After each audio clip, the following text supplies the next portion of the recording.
Hello, konnichiwa. Please subscribe to Triple B. Arigato. Yeah, just a quick video because everyone's raving about this dude, Inoue, boxed Nonito Donaire for the second time. Yeah, he went on points like 3 years ago, but Donaire's like 39, right? Anyway, he got blasted out, brutalized in 2 rounds. Now, I mean, let me tell you, I don't get super excited, by the little guys. I mean, like, you know what? These guys are bantams, I think. They're like 9 stone, 118 pounds. I mean, man, that's a good weight for a woman, That's a tidy weight for a slim woman, you get me? I don't know nobody who's 9 stone is a man, I mean, I know that in the Far East they're smaller and things, but that's the other thing, right? Yeah, I don't. Obviously, the Triple B's not racist, but he's a lot of these guys, these Japanese dudes, right? Some of the names are very similar, and they all fight in Japan. They're all small. Yeah, it ain't be funny, man. It's like they kind of, they got very similar looking kind of facial characteristics. You know what I'm saying? That's why they would try and dye their hair blonde to look different, but. I mean, as I said, it's just a fact, bro. They ain't got, different kinds of styles of hair or curls or something, or different color eyes or colors of hair. They look quite the same, yeah. There's a joke. What is it? Yeah. Oh, did you hear about the lookalike contest in Tokyo? Everybody won. I don't know. It made me chuckle, but, So, yeah, like the manlit weights, I'm not that bothered about, And there aren't many Westerners that are down those weights, apart from Sonny Edwards, the legend, the white Muhammad Ali, the flyweight white Muhammad Ali, yeah, little turd, oil driller. And he, so I don't really pay attention. But this guy, Inoue, you've had to pay attention because he's been talked about so much. And you know what? I watched the fight live on YouTube. They showed it on YouTube in the UK. Yeah, I think it was only 11,000 people watching, which is a shame. But, it's in the morning, I think. And, in a way, this guy just blasted out this Donaire from the Philippines. He was spiteful, cutting combinations, he brutalized him quite a lot. Some people are saying, he didn't get flattened. Yeah, well, he was on his way to getting flatlined, yeah. Like Inoue's pal Ogawa, who got flatlined the other week. That's the other thing. You noticed about Japanese fighters coming to the UK, and maybe it's the same with the US in many ways. I don't think I've ever seen a Japanese guy come over to the UK and win against a British fighter. Never. But they're good at home. They rarely lose at home. Although the Japanese guys are one of the few places in the world that still judge fairly. You remember that guy, Ryota Murata? He fought...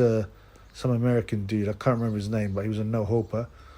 And they gave the decision to the American guy, Yeah, the guy's name, was Rob Brandt. So he won on points, out in Japan. By some quite wide margins as well, And a lot of people thought it was a close fight. But, so the Japanese are quite fair. They might even go the other way. Anyway, in the rematch, Murata knocked out Brandt, but, he had his time at the top, Brandt. But, yeah, so I don't know. The Japanese seem quite good, solid at home, but then again, everyone does. As I said, I don't keep my eye very much on the Japanese scene anyway, so maybe I don't know what I'm talking about. But honestly, I can't remember a Japanese guy fighting for the world title over here, or maybe any title, and winning.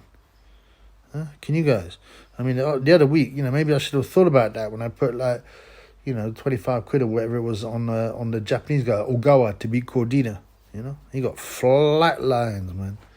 So now, back to Naoya Inoue, which I believe is the right way to pronounce it. So what's going to happen next? Well, he's going to fight, I think they're lining up Paul Butler for him.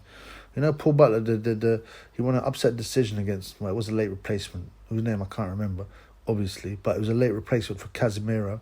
He boxed nice. Yeah. He's like the bantamweight version of Sonny Edwards, except he's actually likeable.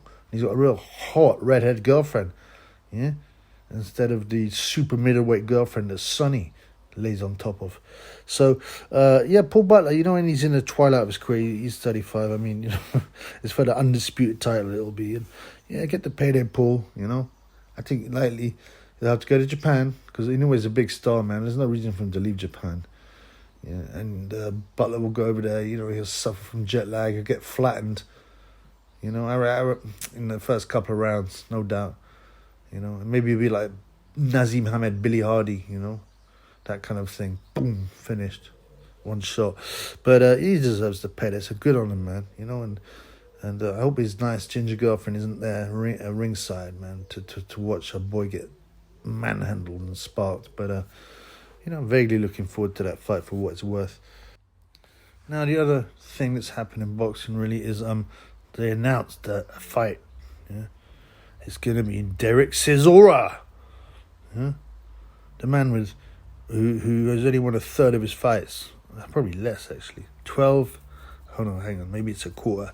He's got 32 wins and 12 losses. Right. Well, so for every win he's had, every 3 wins, yeah, he's had 1 loss. So yeah, it's 25%. But still, you know what? He's 38, right? And he's taken a few hidings in his career. You know, a few hidings. And they always bring him back, man. I don't know what kind of deal he's signed, man. You know, the soul-selling deal he signed. Yeah. Well, we know he came out and said he was bisexualist. Yeah, at the Klitschko head-to-head. He goes, I swing both ways, bruv. Huh? He's also been, you know, linked up with David Hay and people like that. So, but, you know, that's for another video. This is not all about batty business, this channel. It's also about pum-pum sometimes. Yeah? And it's a boxing channel. You know that. You feel that. But, yeah, I mean, Chisora, how can they keep recycling this guy, man? 12 wins. And like most, you know, they've all been against decent guys, but you can't carry on losing again and again and again. Yeah, and be recycled, you know. Even the David Gay fight, he'd lost 2 in a row before Gay. Yeah? Against Vitali, got proper hiding over 12 rounds. He lost the decision to Robert Helenius. That I think that could have gone his way, to be honest. But Tyson Fury had beaten. Tyson Fury also gave him a hiding, stopped him. I mean, this guy's had a few hard fights and rounds. Now Kubrat Pulev is who he's fighting. Yeah. Now he had a match, I don't know, 6 years ago, something like that, and he lost to Pulev on points. Yeah, it was allegedly a split decision, but Pulev basically, in my mind, was happily winning that fight. So it's a rematch against Pulev. He's 41. So what's that combined age? 80. You know, back in the day, they'd be like, man, these guys, man. They wouldn't ever have big fights at that age, apart from Archie Moore. But, like, you know, I don't know what his secret was. But, you know, just these guys, man. I mean, I know the heavyweight division is thin, but this is supposed to be a big fight. Right? This is supposed to be a big fight. Are they going to put on pay-per-view? Who knows, man? Who knows? It's on DAZN. So I'm assuming it's not pay-per-view. They haven't dipped in yet, but they will do. But, you know, I mean, I don't know, man. I can't get too excited about it, you know. Chisora, I mean, it's the same thing. A rumble forward, you know, talk a lot in the build-up. You know, Pulev would like point him, you know. Pulev's not a big puncher. You know? He's only lost twice. On that's at the top. The Gay J, stopped him in 9, even though I think he had COVID, you know, in the lead-up, but he needed the payday. Also, Vladimir. I don't know, he went in reckless against Vladimir. Vladimir proper slapped him around. But apart from that, you know, he's pretty hard to beat. You know, he's just a level below the top level. He beat Jerry Forrest, who's an upset merchant, but he beat him clearly. So I got Pulev winning again, on points, clearly. I mean, you know, anything can happen. People's punch resistance can go. And the heavyweights, you know, the reason I like them is because they're the king of the castle, man. They ain't manlets like Inoue, yeah, and Sonny Edwards. Yeah, in a way I'll give a pass to you because you can actually bang. But a man like Sonny Edwards, like, you know, I'd rather watch the big men duke it out. At least you know you've got an outside chance of a knockout, or at least a more likely chance, you know. They might catch each other. But yeah, I got Pulev winning on points anyway. Yeah. But so I looked up Chisora's Instagram, man. Look at this. I want you to look at this thing. You know, we often talk about Chisora being really creepy. He's got weird pictures of him in the bath that David Hay put on his own Facebook or whatever, Instagram. Yeah. And look at what he's doing with his snake-like tongue.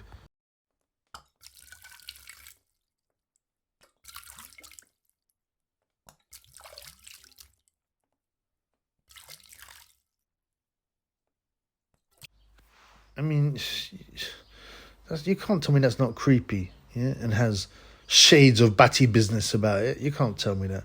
With his weird ginger beard and his really pink tongue wiggling it around, you know, with some batty man look. I mean, that's the kind of look, yeah, some poor like skinny guy gets in prison, yeah, when he's padded up with Chisora and Chisora feels horny, yeah. He wakes him up and he gives him that look and wiggles his tongue around, and the poor man knows, yeah, he's about to get graped by Chisora. And imagine, that man, that'd just be the biggest nightmare. Worse, he might even give him a nos job, yeah, in the cell.